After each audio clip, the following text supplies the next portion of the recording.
Hello everyone, welcome to Explore Talks. Hope you guys are doing great.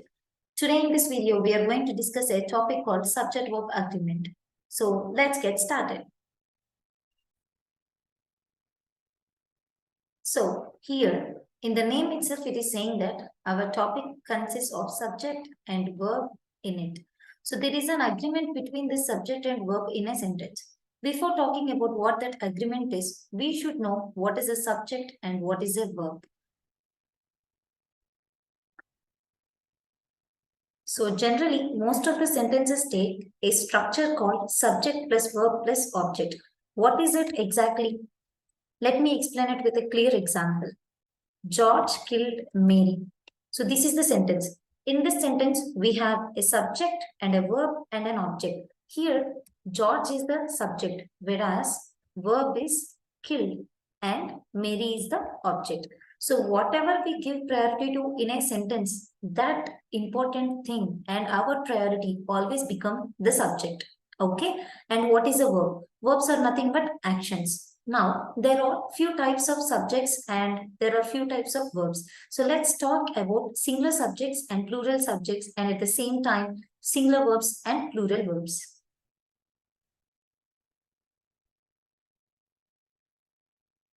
Here are some examples for singular subjects. So most of our subjects contain either nouns or pronouns. So obviously all the singular nouns and singular pronouns will become singular subjects, whereas the plural nouns and plural pronouns become plural subjects. So here are some examples for singular subjects. He, she, it, chair, fan, laptop, student, bag, mobile phone, and car. Now let's look into plural subjects. So plural forms for the singular subjects are considered as plural subjects here.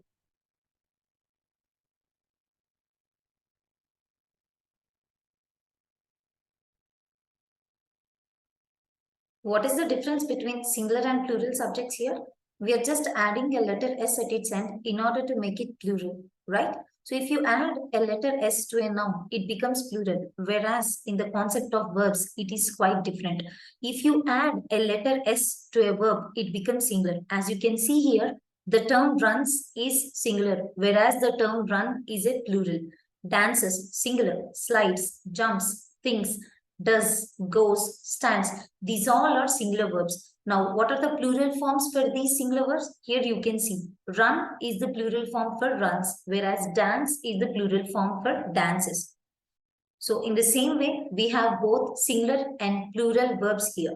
Now, what is the agreement that the subject and verb is having in order to actually form a sentence? Let's look into the first and the most important rule in subject-verb agreement.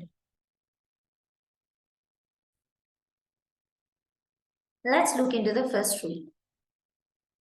Singular subject takes singular verb and plural subject takes plural verb. What does it mean? So in a sentence, if we are using a singular subject, the verb what we use should be singular. If we are using a plural subject, then the verb should be plural. For example, she is leaving the party.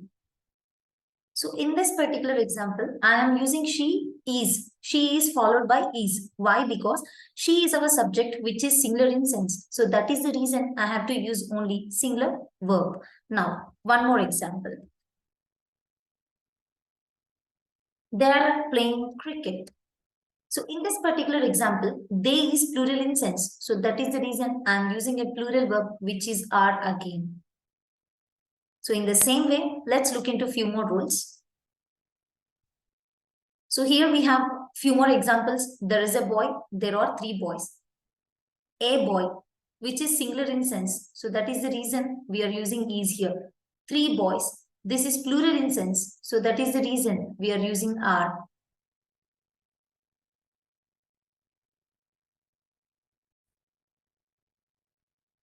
Now let's look into the next rule.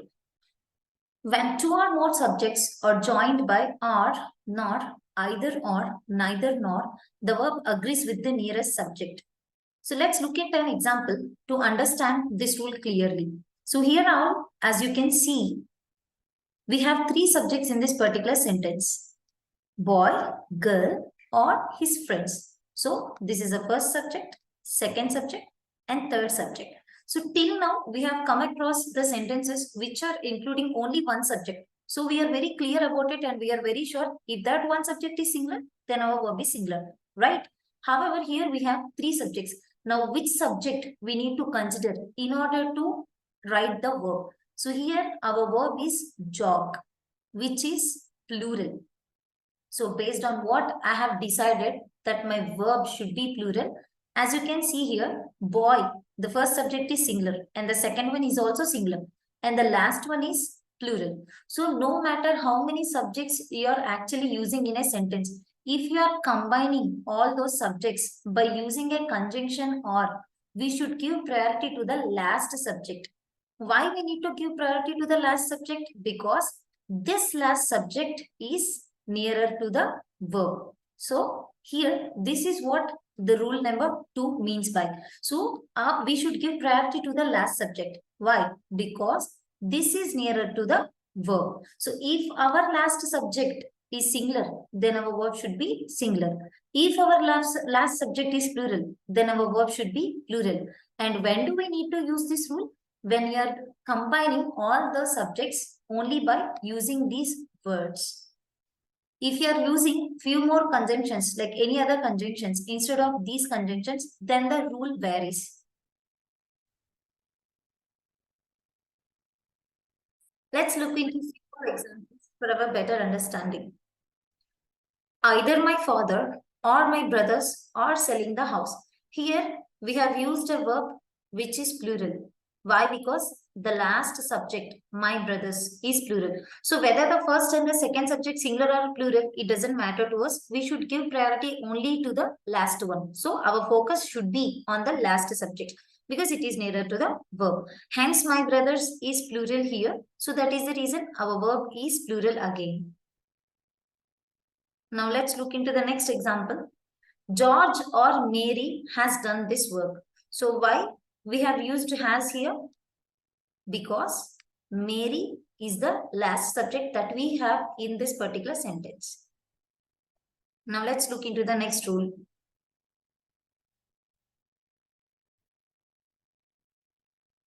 When two or more subjects are joined by and, the verb should be plural. So whenever you use two or more subjects and if you combine those subjects by using a conjunction and, remember the verb should always be plural. For example, George and Mary are going to a movie tonight. So here we are using a verb are which is plural in sense. Why are we using are? Because George and Mary are combined by using a conjunction and. And we have one more example, like one more explanation for understanding this particular rule. So the term and actually represents an additional symbol. Whenever you add something to a number 1, the output, whatever we come at last, the result will always be plural. So remember one thing, when you use and, it means you are combining both. So it is like an additional symbol. So that is the reason whenever you use and, the verb should be plural always. Now let's look into the next example. The police and the thief are together in this crime. So why are we using are here? Again, we are using a conjunction and. So there is a difference between using the conjunction and conjunction or, nor, either or, neither nor. So when you use or, it is an optional case. Only one will be executed as a result. But when you use and, both will be executed as a result. Both or more than two, whatever it is.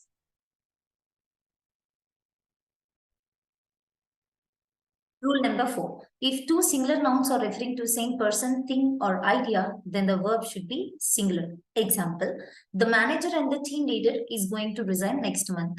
So the moment we read this sentence, most of the people think that this sentence is wrong. However, it is absolutely correct and there is no mistake in this particular sentence. So you people might be thinking that manager and team leader, we have two subjects and we are combining these two subjects by using a conjunction and.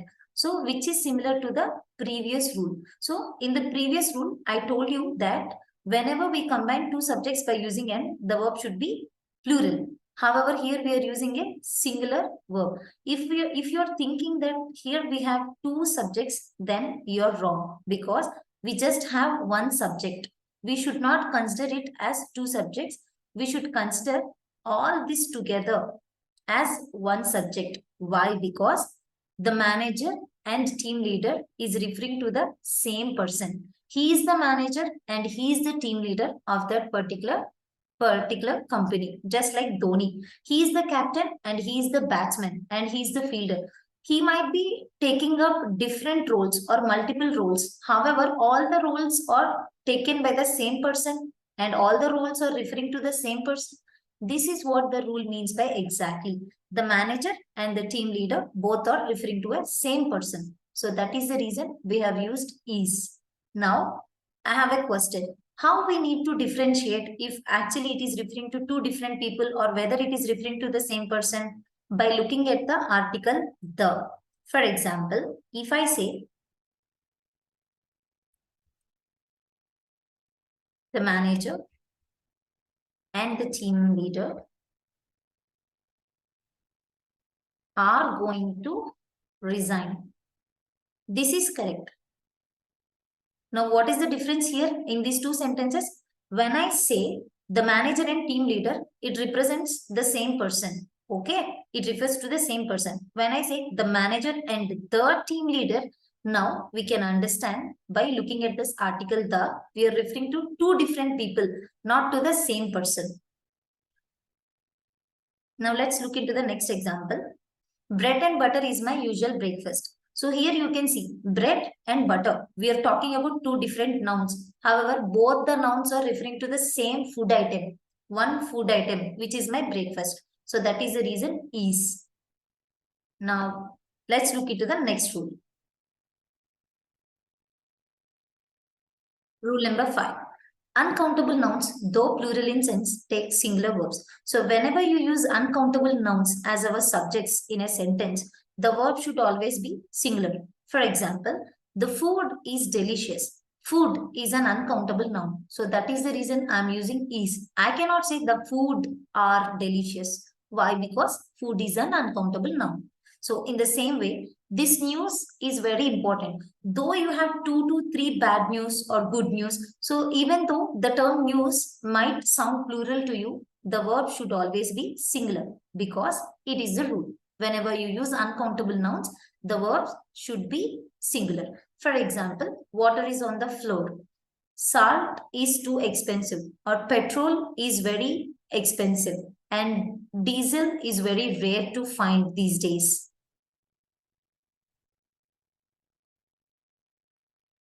Rule number 6. Adjectives used as nouns take plural verbs. Example, the unemployed are protesting against the government.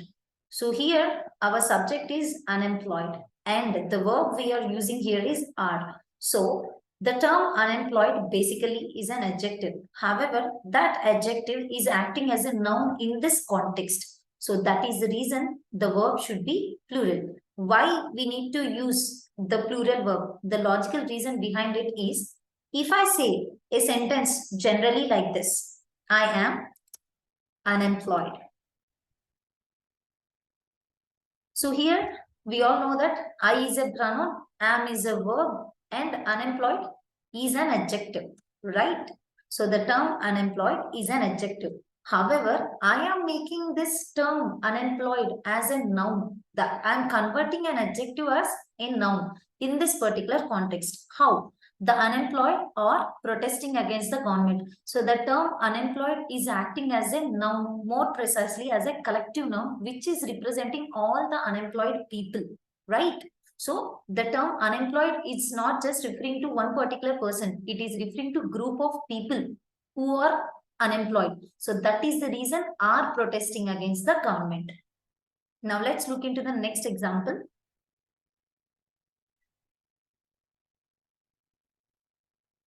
The rich.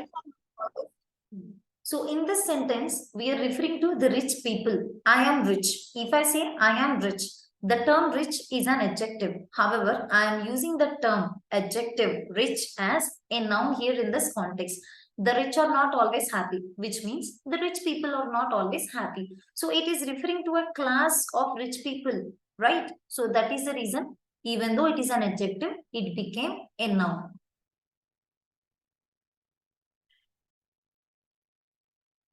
Rule number 7.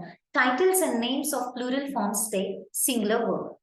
For example, Friends is my favorite web series. We all know the term Friends. If you do not look at it as a name of a web series, the term Friends alone, it is a plural noun. Friend singular, friends plural. Even though it is plural in sense, hence it is the name of one particular web series. So that is the reason is my favorite web series. So this rule, what does it mean? Titles and names of plural forms take singular verbs, which means even though the title might appear plural in sense to us, hence it is referring only to one title. So that is the reason the verb should be singular instead of using a plural verb. Another example for the same rule. The Tales of Beedle the Bird is a famous book. So here the tales, even though it is plural in sense, hence it is referring to the name of one book. So that is the reason we are using is. Now let's look into the next rule. Singular subject may take plural verb in subjunctive mood. Before looking into the example, first we need to understand what a subjunctive mood is. A subjunctive mood is a form of a verb used to express statements that are imagined or contrary to the fact. For example, if I were a Prime Minister of India, I would ban exams. Am I the Prime Minister of India? No, but I'm imagining what I would do if I become the one, right? So, subjunctive mood actually represents such kind of imaginary clauses which are unrealistic and which never happens in the real life. And it subjoins to our present. In the same way, it is also used to convey a wish or a request. For example, if I were a millionaire, I would buy a boat. Am I a millionaire right now? Right now, I'm not a millionaire, but I'm imagining unrealistic thing. What happens, what I would do, or what I wish to do if I were a millionaire, right? In such kind of cases, we use subjunctive mood. And the rule here, what we have is, so whenever we use subjunctive mood, we need to use a verb which is plural with irrespective of the subject. Even though our subject is singular, we should only use plural verb. Why? Because this is the rule.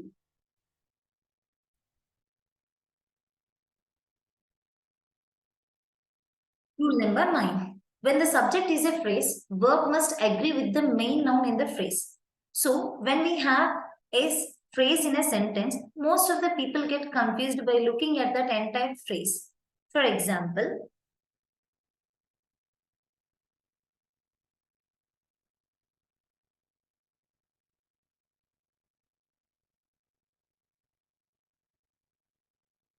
the quality of the oranges are not good. How many of you thought that this sentence is correct? So, if I'm not wrong, just by looking at this sentence without even reading it twice, most of the people think that this sentence is right. However, this is incorrect. Why? Because in this particular sentence, we are talking about the quality, not about oranges. The verb we used here is are. Instead of are, we need to use is. Why? Because our subject is quality, not oranges. But we got confused by looking at the phrase, the quality of the oranges. And that phrase is ending with a plural noun, which is oranges. So by looking at the term oranges, many of us think that here the verb whatever we use should be plural. And this is the most common mistake that we make in our writings. But it is wrong. So that is what this rule means by when a subject is a phrase, verb must agree with the main noun. So we should not get misled by the phrases, whatever we have in between the main subject and the verb. So hence we are talking about quality, not about oranges. So that is the reason our verb is here. Number 10. When words are joined by with, together with, as well as, verb agrees with the first subject. For example, in a sentence, if ever we are using two or more subjects and these two or more subjects are used or combined by using these terms like with, together with, as well as, in addition to, we should always give priority to the first subject. Why? Let me explain it clearly to you with an example. So here, this is the example. The CEO with his secretary and board members has arrived. So how many subjects do we have in this sentence? CEO, secretary, board members. 3, right?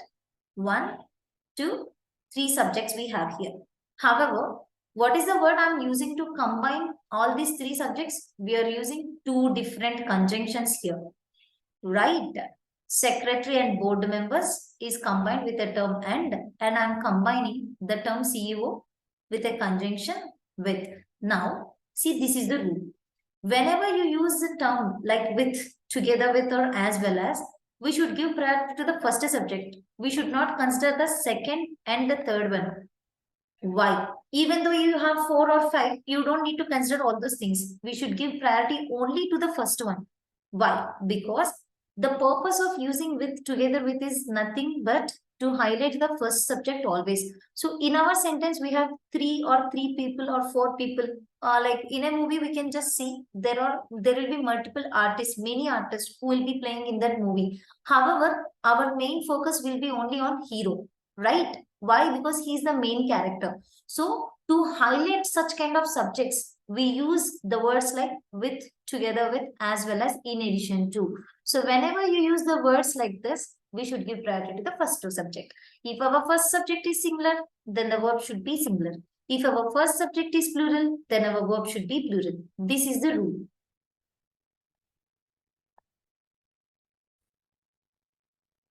Number 11. The pronouns such as each one, either, neither, everyone, everybody, everything, anyone, anybody, anything, nobody, no one, nothing, somebody, someone, and something are always singular and take a singular verb. Actually, the rule is very simple. Whenever you use indefinite singular pronouns, our verb should be singular. Why? Because everything, everybody, these all are indefinite singular pronouns. Hence, the pronouns itself are singular. So that is the reason our verb should be singular. For example, everyone is selfish. Everything is fair in love and war. And nothing is impossible and everything is possible. So whenever you use these words as our subjects, our verbs should always be singular. So let's look into few examples for this particular rule. Everybody knows Mr. Jones. Everybody. It is a singular indefinite pronoun. So that is the reason I am using a singular verb. In the same way, each of these hot dogs is juicy. Why am I using is here? Because each means separately, it represents every hot dog over there, out of all. Out of group, we are representing everything individually. It is more like one of these hot dogs is juicy in the same way. However, one means it represents only one out of the entire group. However, each means out of the entire group, it represents each and everything individually. Right? Am I clear? Rule number 12. Nouns such as scissors, trousers, pants, and spectacles take plural verbs just as the nouns like belongings, clothes, earnings, savings, stairs, surroundings, and glasses. So whenever you use scissors, generally, commonly, like in our communication, spoken English, we say that, give me that scissor.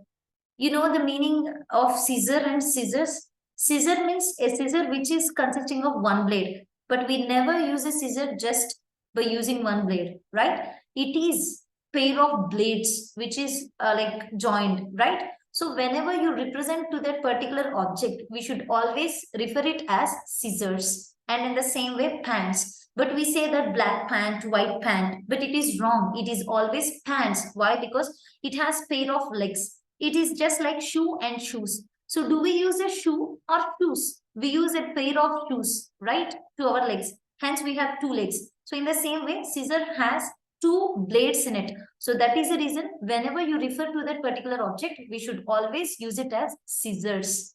And trousers, pants, spectacles. Spectacles. What is the difference between these two? Spectacle means only a frame, a glass frame with one glass in it. Spectacles means 2 glasses, obviously. Pants, 2 legs. Trousers, again 2 legs. So whenever you use these nouns as our subjects, the verb should be always plural.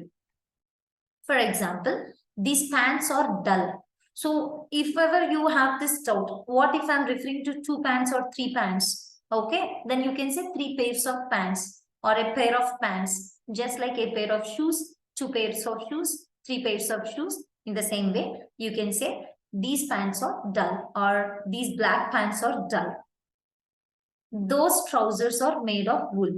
So as I told you before, pants, it is always pants, a pair of pants or a pair of trousers. So whenever you use these terms, do not say as pant or trouser, because we do not use it, the term pant or trouser, unless you are a fashion model. Just kidding. So this is the last rule that we have actually seen into in this particular concept. And I hope you have learned something new in today's video. And please subscribe to our channel.